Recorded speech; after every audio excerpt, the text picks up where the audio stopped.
this baby over here, this infant, 10 days old baby, it starts talking. Yes, if anybody went for tiger hunting or if anybody killed a tiger, all their wealth and property will be confiscated. All of that will be taken away from them. Our tiger king is also dead. All that you can do is get to know about this interesting story of his, but you can't meet him in person because he is dead.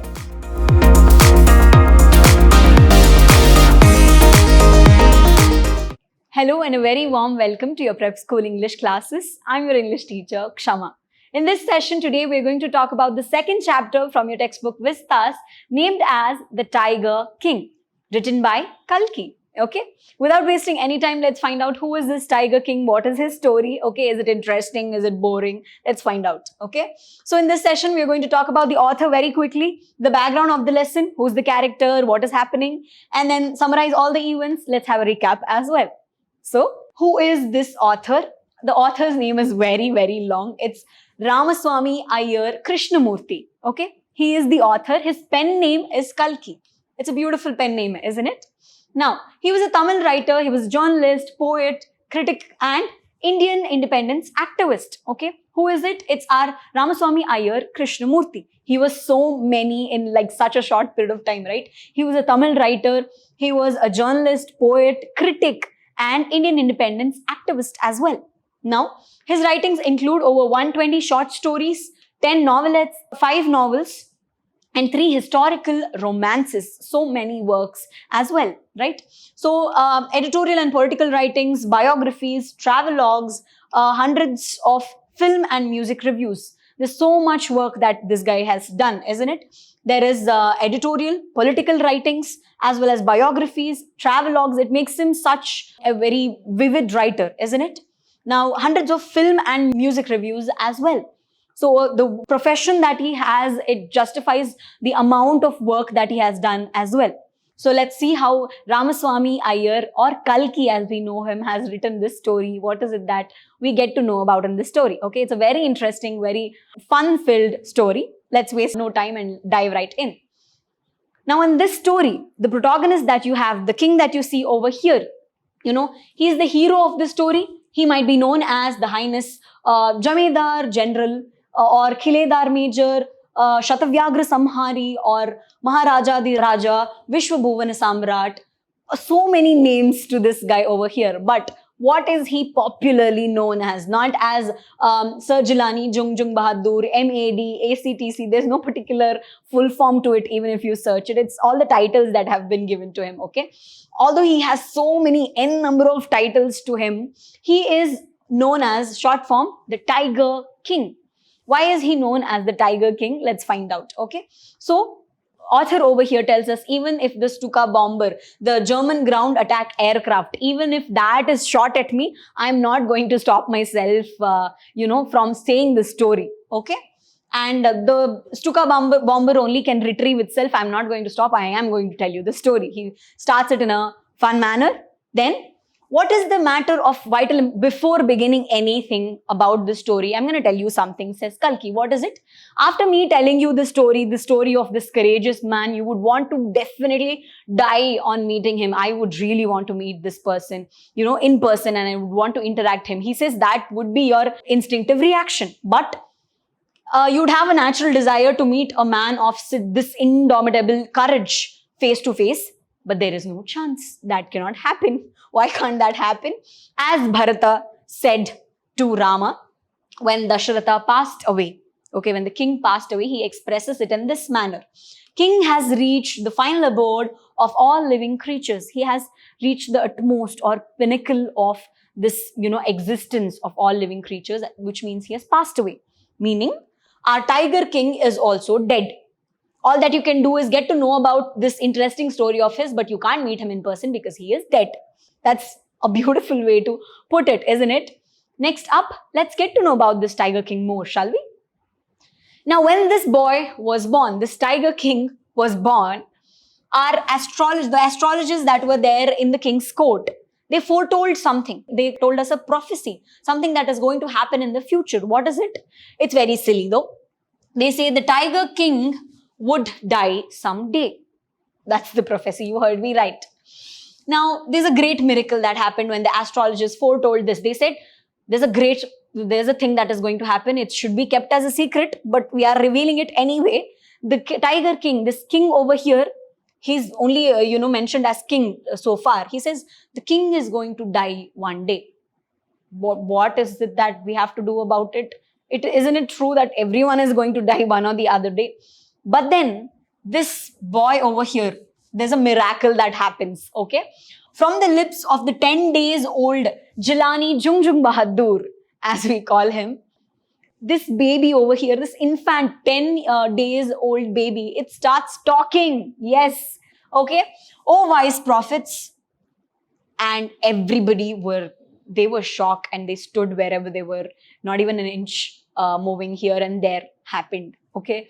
So all those who were born will die one day. Wise prophets, everybody is, bound to die one or the other day. What's so unnatural about it? Tell me, if you can tell me the cause of death, then probably that will be a little more interesting. Then that will be a matter of vital significance or importance. Tell me about that if you can. Tells this newborn baby, 10 days old baby, and starts talking. That's miraculous, right? What's the manner of the death, if you can tell me? I'll pay attention to that. The chief astrologer, he puts his finger on the nose and starts thinking, okay? I know that's not where your brain is, but then he starts thinking and he says, this baby not only speaks, it is also asking intelligent questions, I must say, says the astrologer, thinks about it very keenly and then comes up with an answer.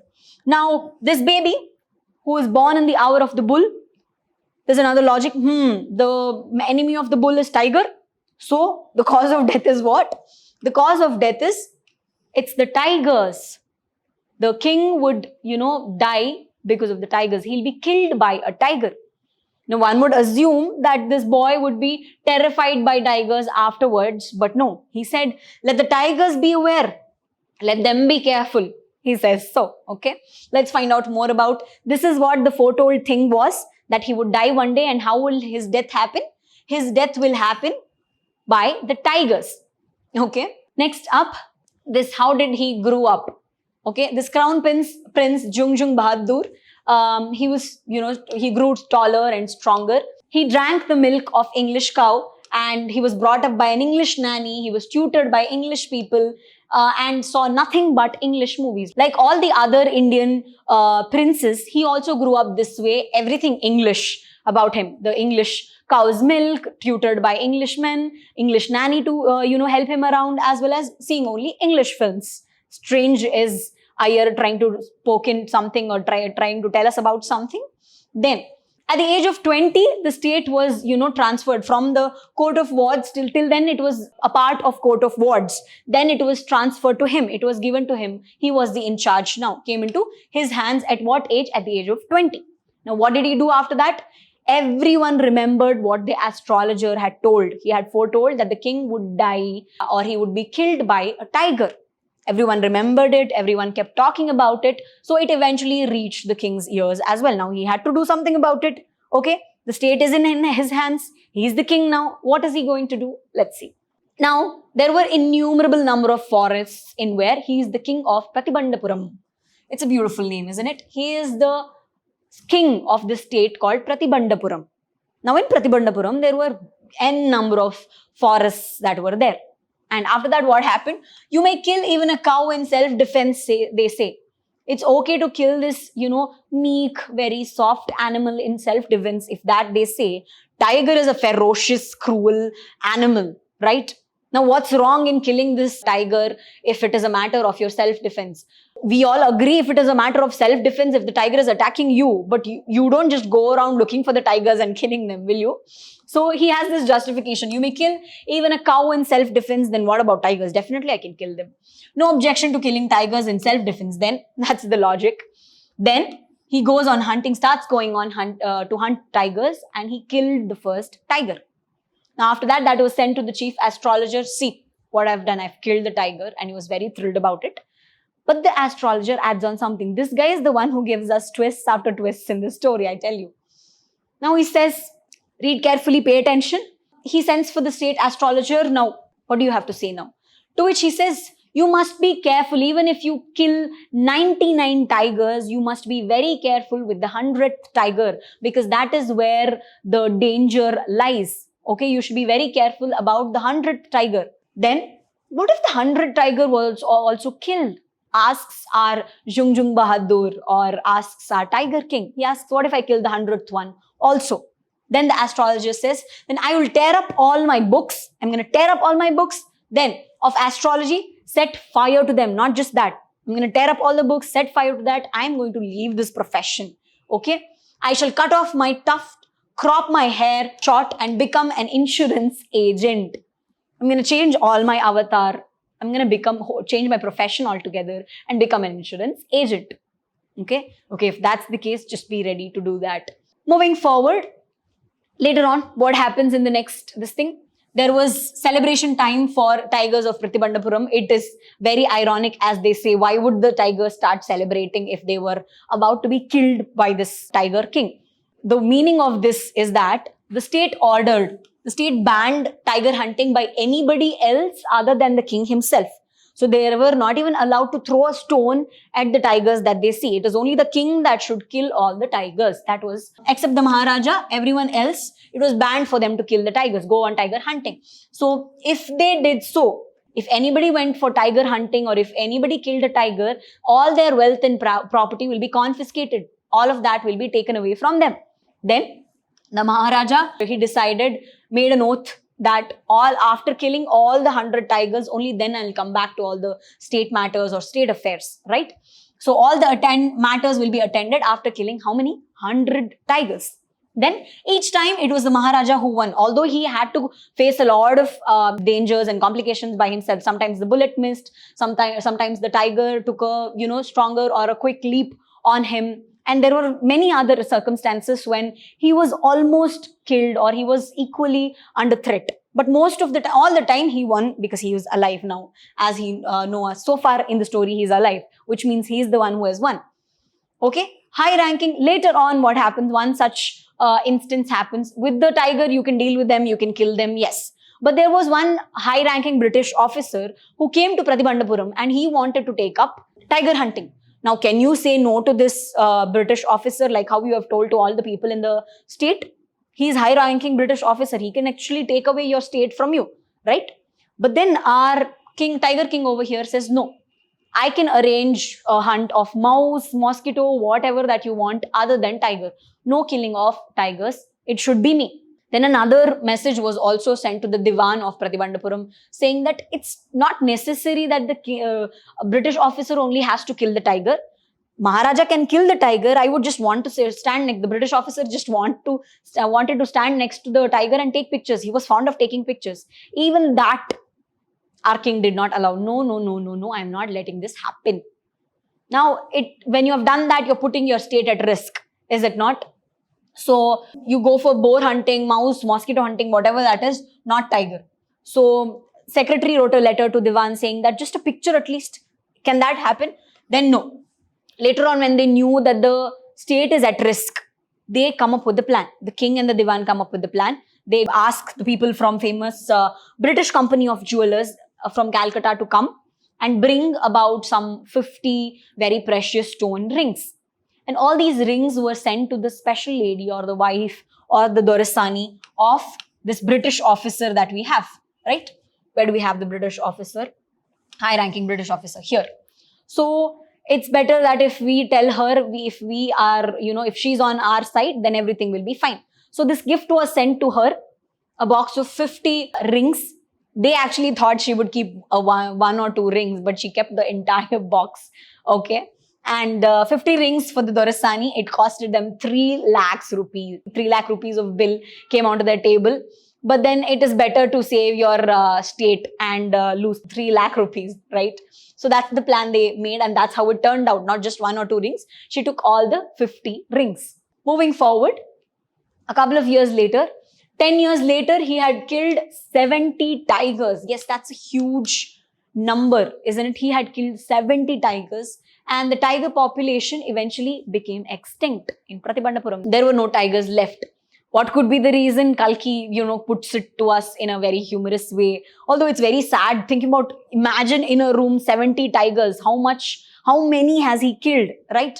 Now, we don't know if the tigers employed birth control or if they did harakiri. Harakiri is like, it's like an act of killing one by putting a sword or a knife into their stomach and opening their stomach. We don't know if they practiced that. We don't know if they just simply ran away just to be shot by the, thinking that, oh no, we'll only be shot by other people or British people. We're not going to get killed like this. We don't know any of that might have happened, but the tiger population in Pratibhandapuram got extinct, right? Now, Maharaja, he sent for the Diwan. He was getting restless about this whole tiger killing thing. And he sent for the Diwan and he said, you know what, do you know that there are still 30 tigers that need to be killed out of this gun of mine? The Diwan is confused. He's like a very funny guy, I must say. He says, wait, I am not a tiger for you to kill me. And then he says, no, I'm not talking about the tiger. Then I am not the gun with which you can kill a tiger. The king says, no, stupid. You are not a gun. You are not a tiger. That's not what I want. Okay, what do you want then? I want to get married, says our king over here, the tiger king. But the Diwan says, no, I can't marry you. I have 2 wives already. Okay, how will I marry you? If I marry you, then the king says, no, what I want is a tiger. I actually want a tiger, says Tiger King. He has not even finished the sentence yet. To which our Diwan that we have responds and he says, it's enough that the state already has the tiger king. It does not require another tiger queen as well. I know that your ancestors married, swords and everything. You marry a sword at least if that is required. Just don't marry a tiger. We don't want a tiger species to be your wife. Okay. Then your ancestors were married to the sword. If you like, marry a gun at least, not a tiger. Then our tiger king over here laughs out loud and clarifies what exactly is that he wants. What does he want? He wants a king is more than enough. We don't want. So he says, I want a girl belonging to a state with highest population of tigers. Now you understand, he wants tigers. And for the sake of tigers, he wants to marry a girl belonging to the state which has highest number of tiger population. Okay. Girl of royal family, large tiger population. And Diwan followed his orders. Maharaja Jungjung Bahadur killed 5 or 6 tigers every time he visited his father-in-law's place. So they found the girl with the state that has highest, ranking of tiger population. He married her. And whenever he went to his father-in-law's place, he killed a minimum of 5 to 6 tigers. Eventually, 99 tigers were killed by him. Now it is the time for the one last tiger. Okay. Moving forward, the tiger farm or the population of tigers that were there in his father-in-law's place also started becoming dry. What do? You have already killed so many. You've already killed 29 of them here also. Now it became eventually impossible to find tigers. Okay. And then it was easier to find tiger's milk than to find a live tiger. And in his own state, what happened is eventually the sheep began to disappear. And in the hillside village. But before that, out of his anger, out of his rage, a lot of people started losing their jobs. Let's double the tax on the people, he said. Now, the Diwan also decided if nothing is done about this, then definitely the king's rage is going to cross all the boundaries and we are going to suffer. All of us are going to suffer, was the thought of our Diwan. But there was also news that the sheep began to disappear in his own state. And it couldn't be any person that is doing it. It could be the, task of a tiger, they thought. Then Maharaja announced that a 3-year exemption of all taxes. Now that good news has come, 3 years, you don't have to pay any taxes. He has announced. Then he goes on hunting again. Now when this news has come, sheep are disappearing. Maybe there's a tiger in his own state. Okay. Hunt began, it continued, but no tiger was caught. In his own state, the hunt has begun. They are searching for the tigers on and on and on, but there is no tiger found. Now, many officers lost their jobs. Rage led to doubling of taxes. He has told, with this happy news, he had exempted all the people from taxes for how many years? For 3 long years. Now, out of rage, he was firing all the people who are there in the court. He had actually doubled the taxes on people, right? Then moving forward, next, what did the Diwan decide to do about it? he decides that, people will get discontented if this, continues, and the state will go into the hands of the Indian National Congress. That might happen, okay? Then the king says, you may resign then if you can't do anything about it. He's completely filled with rage. Then Diwan decides that I must do something. That is when a major relief was brought onto him when he found a tiger that was brought from People's Park, Madras, and it was hidden in his house. It was actually very poor, very old. It was sick probably. So, and it was brought from People's Park, Madras. It was hidden in his house, and he decided that him and his wife are going to take this tiger at night and leave it in the place where the Maharaja is doing the hunting. Okay. So the whole town is slept. Diwan and the aged wife, they dragged the tiger into the car and they straight away went to the forest. There, the tiger launched Satyagraha. It did not, it refused to come out of the car, but somehow they dragged it and put it outside. Later on, the old tiger, it was old as we find out, and it wandered around Maharaja's presence somehow as though asking, Maharaja, what do you want of me? What do you want me to do? Like that, it wandered around in front of him.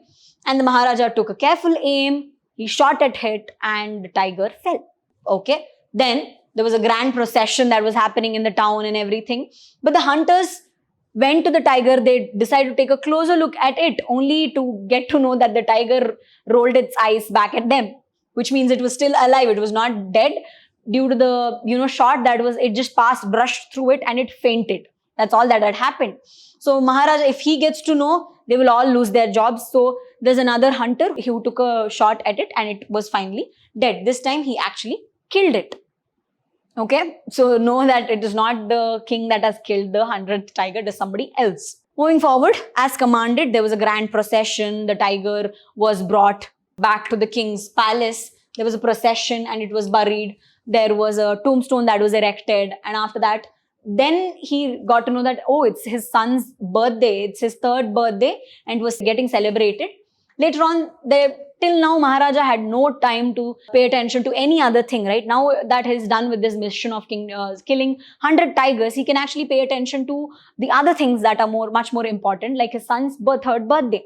So he decides, I need to get a beautiful gift for him. Till now, I did not have time. Now I'll give time to him. I'll get a gift for him, appropriate gift for him. So he went around shopping, looking for gifts and stuff around. He couldn't find anything appropriate. And then he bumped into a shopping center in Pratibandhapuram where he saw a wooden tiger. And so it was in a toy shop. It was spotted in a toy shop.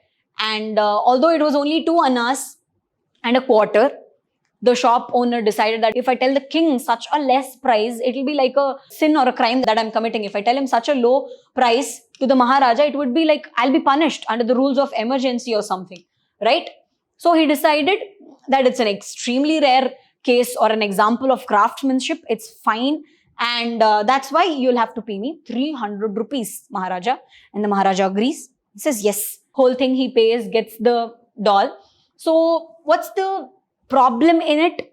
So it was carved by unskilled carpenters, and that is the reason the surface of it was rough and there was tiny silvers of wood like quills. So it had come out, there were sharp wooden quills which had stood out. It was not a smooth surface. What happened? The father and son were playing all day long, and then the silvers, or the ones sharp thorn-like structures that were standing up on the surface of this wooden tiger, it pierced the Maharaja's hand. Okay, it pierced his right hand. He tried to pull out all the quills or all the silvers with his left hand and he continued to play. Okay, he did not worry about it much. Next day, what happened? There was an infection that was seen in his right hand. 4 days later, what happened? It was, completely, there were sores spreading all over his arm. It had spread throughout his arm. After that, now that it has become such a serious thing, 3 famous surgeons from Madras came to treat him. After that, they decided to have an operation. After a lot of consultation and everything, the operation was successful, but the king is dead. They announced that the 100th tiger, it seems like finally has taken its revenge, but not the, living tiger, but the one that was symbolic or representative of all the tigers has finally taken revenge. And this guy, the Tiger King, is dead. It's not the tiger that, the one with life that killed him, but the one non-living thing that killed him. tell me what is it that you got out of this story. I mean, it's blind belief. It's the foretold story that he believed so much that he gave all of his time not living a life but doing this and going around killing these animals that did not do any harm to him. Okay, so he went around killing all of them, but at the end the fate is such that he was killed by a tiger after all, but not the one that, it's a non-living one. It's such a very ironic story. I hope you all enjoyed it. It was fun-filled, yet at the same time very deeply ingrained with a lot of messages. Read the story thoroughly one more time. Enjoy it a lot. Until then, I'll see you all in the next class. Take care. Thank you.